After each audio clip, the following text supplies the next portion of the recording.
Iliana Regan is a talented self-taught visionary in the culinary realm. She's the chef and owner of the Michelin-starred restaurant Elizabeth in Chicago, as well as the secluded bed and breakfast retreat Milkweed Inn, located in the leafy landscape of Michigan's Upper Peninsula. Regan's new memoir, Burn the Place, focuses on her early childhood, struggles with addiction, and rising career as a fine dining chef. Of her many achievements is Elizabeth, a 20-seat fine dining restaurant named after Regan's eldest sister. The cuisine highlights the deep-rooted flavors of mostly plant-based Midwestern fare and the farm-to-table mentality, a tradition that has long fixated on in-season items and local sustainable sourcing. This focus on natural ingredients and flavors circles back to Regan's upbringing in the flat rural farmlands of Indiana. Her parents would often forage for fresh mushrooms and roots in the prairies and grow a backyard garden where, in the summertime, fresh fruit and produce would be in high supply. Reminiscing on her formative years, Regan had several fond memories of her mother creating something delicious with just a few simple ingredients. She'd get out a skillet and a little propane burner, and she would prepare like hot butter right in that skillet, and then she'd just lightly dust the fresh zucchini and flour and salt and pepper and then butter fry it, and that was one of my favorite things. But we would make the mushrooms that we'd forage. She'd can tomatoes, canned peaches. We'd make apple cider in the fall. Just really good home-cooked meals, which when I had friends over, they really, really loved. Sometimes it wasn't always my favorite. It was fun to go to other kids' houses and have like rice-a-roni from a box and stuff like that I wasn't used to. Craving to meet different people and experience new places, she moved away from rural life and enrolled in college to study chemical engineering. However, by her early 20s, she was drinking too much and felt lost in her degree. In the end, she gravitated towards what she had always loved most: food. I was really just kind of doing whatever I could, and I loved cooking. So I loved being in that environment. I loved cooking. I loved eating. And so I was at the same time kind of getting my own informal education that way and just taking whatever positions I could get or whatever was going to pay me more so that I could live, because I had been living on my own since I was 18, or rather like closer to 19. So it just kind of ended up being its own education. And yeah, I had worked in a lot of different cuisines, a lot of different styles of restaurants, everything from kind of more casual fast service all the way to extremely fine dining, and being a manager at some places in the front, and even learning about wines while I was at Alinea and Trio. But with her foray into the restaurant and fine dining niche came the ugly underbelly of drug and alcohol abuse that encompassed her 20s. At that time when I was at Alinea, I was 27. I had already long ago identified with being alcoholic, and I had spent a lot of time in and out of AA by that time.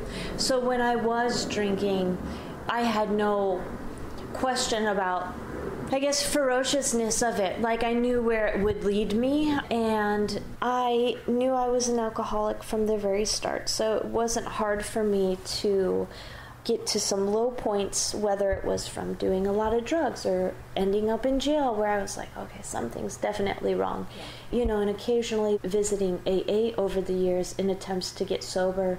But as you grow more into adulthood, at least for me, there was more regret, more guilt, more feeling remorse for how I acted the night before, more of it getting worse and escalating to the point where I was doing things that I really didn't want to do. Alcoholism runs in Regan's family, and the hectic, disjointed lifestyle of a chef, mixed with some ill-fated associations, only fueled her deep-rooted addictions. The restaurant industry does foster that kind of behavior because there's a little bit later hours, and oftentimes you're around a lot of alcohol, and there's a lot of ways that you can just skate by in that industry, make some pretty good money, and really do a lot of drugs and a lot of alcohol. And so, yeah, I mean, it's definitely an issue and runs rampant. Regan herself was a functioning alcoholic who, despite the heavy drinking, could still maintain her career and make herself look put together.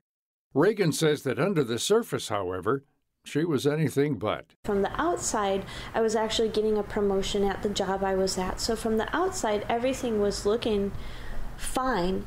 But on the inside, I was definitely falling apart. And I knew all those things were kind of hanging by a thread. And so after one night of heavy drinking, I just was like, what kept going through my head as I was feeling so much remorse was that, okay, you never have to feel this way again. And that line from AA, and I was like, yeah, I don't ever want to feel this way again. And so the next day I went to AA, and I've stayed sober ever since. Today, Regan has been sober for nearly a decade. She's married to her wife, Iliana Regan, who is a prominent sommelier in Chicago and helps with operations for both Elizabeth and Milkweed Inn. However, due to the current circumstances of COVID-19, both ventures have temporarily closed their doors, and the couple is quarantining together back in rural Indiana.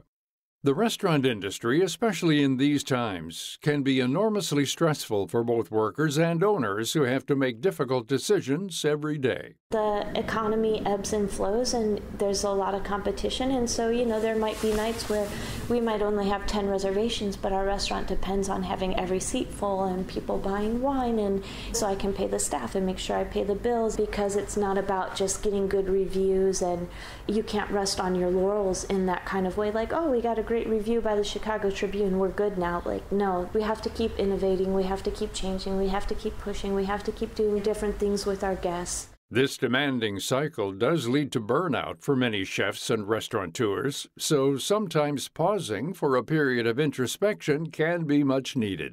For Regan, writing her memoir, Burn the Place, created that opening for a new chapter in her life. Burn the Place to me was also a metaphor for really just picking up things and changing, and that's sort of where I end up leaving off in my book is there's going to be something next, and it's not quite what we've been doing before, because shortly after I started writing the book, or maybe even beforehand, I was already feeling the burnout, and I had been open 3 years, but again, that way that I work and the amount of work that I do as a small business owner really can drain you. And there was a restaurant opening and closure at that time, and then another one, and I was starting to feel extremely depressed, extremely burnt out, really tired, not wanting to go to work, not wanting to come home. And so a lot of that was happening actually as I was writing the book in the beginning, and I was really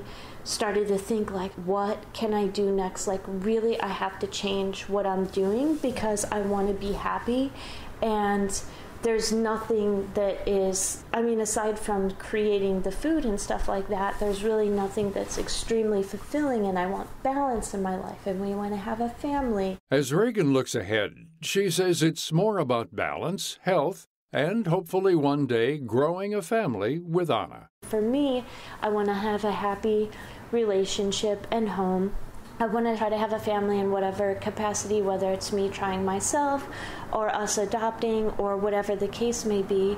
And, obviously having my restaurants and having the success, but having it in a balanced way, which might eventually mean letting go of Elizabeth and working towards another goal, like how can we do all of this in the industry that we both love and we're kind of meant for, but do it in a capacity that's actually really suitable to a real healthy lifestyle. To find out more about Iliana Regan, her career and restaurant ventures, as well as her memoir, Burn the Place, visit viewpointsradio.org. You can also purchase the book from local bookstores and online at Amazon.com. If you're interested in supporting Regan's Chicago-based restaurant, Elizabeth, and its employees, you can buy a gift certificate online for future use at elizabeth-restaurant.com. For more behind the scenes, check out Viewpoints Radio on Twitter, Facebook, and Instagram. This story is written and produced by Amira Zaveri. I'm Gary Price. As people around the world practice sheltering in place, many are looking for ways to continue healthy habits while they're at home. The Alzheimer's Association has suggestions to benefit your body and brain during this challenging time. Here's Dr. Heather Snyder, Vice President of Medical and Scientific Relations at the Alzheimer's Association. First, it's important to take care of your mental health. Meditation and journaling are ways to manage stress at home. and there are many online support services and resources. Second, stay connected with your friends and family through phone calls or video conferencing. Schedule a virtual game night. Third, challenge yourself with new activities that push you mentally, like reading about a new topic, learning a new language, or taking an online class. Staying physically active, getting plenty of sleep, and eating well are also important for our brain, Snyder says. Evidence suggests these healthy habits may reduce risk of cognitive decline as we age. Reach the Alzheimer's Association at alz.org or call 800-272-3900. And that's Viewpoints for this week. Viewpoints is a production of MediaTrax Communications. Follow us on Twitter, Facebook, and Instagram to learn more about upcoming shows. And find a library of past programs on Apple Podcasts, Google Play, and Spotify. Plus, you'll always find previous segments and more information about our guests at viewpointsradio.org. Join us again next week for another edition of Viewpoints. Coming up on Viewpoints. They're being asked to do these impossible tasks, knowing that at least 1 in 4 of them is going to die. The young Air Force pilots of World War II. Then, they are willing to fly good spacecraft, and they are willing to fly smart missions, even if they know that by their very nature, those missions come with a high risk of death. The heroic men of Apollo 8. I'm Marty Peterson. And I'm Gary Price. These stories in depth on your public affairs magazine, Viewpoints.